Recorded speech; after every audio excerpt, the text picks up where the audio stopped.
ඉතින් කොහොමද යාළුවනේ? ඔන්න මම අදත් වෙනදා වගේම ඔයාලට වැදගත් වීඩියෝ එකක් ගෙනාවා.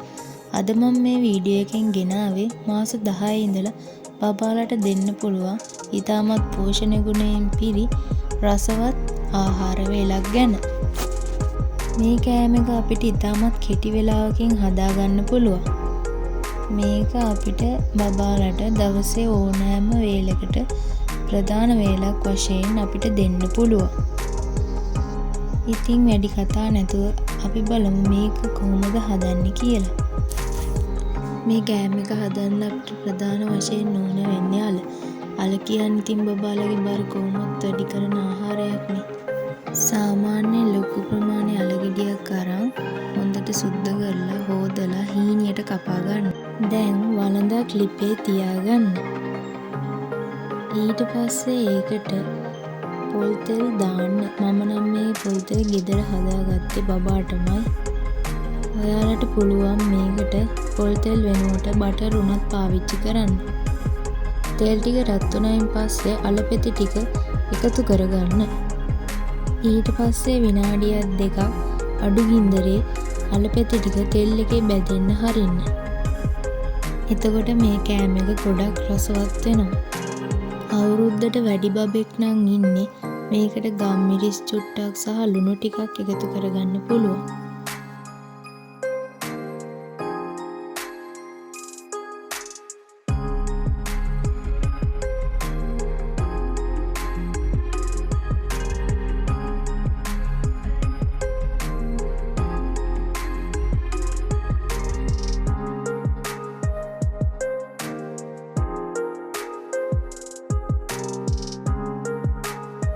දැන් අලයකට වතුර චුට්ටක් එකතු කරන්න. වතුර ගොඩක් දාගන්න එපා. මොකද අපි අලපෙති ටික ගොඩක් හීනියටනේ කපා ගත්තේ. අලපෙති ටික හොඳට කාල් ගාලා ඔක්කොම අලපෙති ටික එකම මට්ටමකට ගන්න. ඊට පස්සේ අඩු ගින්දරේ විනාඩි 3ක් විතර මේ අලපෙති ටික හොඳට තම්බ ගන්න.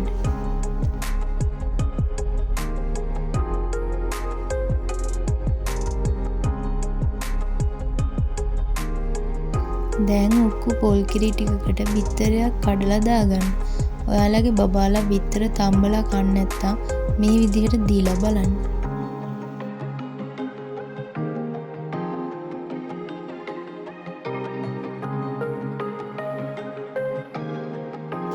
ඔයාලට පේනවා ඇති යාළුවනේ දැන් මගේ අලපෙති ටික හොඳට තැම්බිලා තියෙන්නේ. මේ වෙලාවේ අපි අර හදාගත්තු පොල් කිරි එක මේකට දාගන්න. දාලා හොඳට කාල් ගාගන්න. මේකට අපි බිත්තරයක් දාපු නිසා අඩියට අල්ලන්න බලයි. ඒ හින්දා ලිප ඕෆ් කරගෙන මේක හොඳට කාල් ගාගන්න.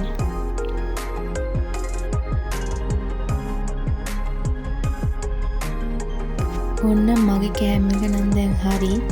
මේකට ඔයාලට පෑන් එකක් තියනවා නම් පෑන් එකක් ගන්න පුළුවන්. එතකොට අඩියට අල්ලන්නේ නැහැ. ඉතින් යාළුවනේ මේ තියෙන්නේ අද මගේ බබාගේ උදෑසන ආහාර වේල. මේ වගේ වැදගත් වීඩියෝ එකක් දාපු ගමන් දැනගන්න මගේ channel එක subscribe කරලා තියාගන්න.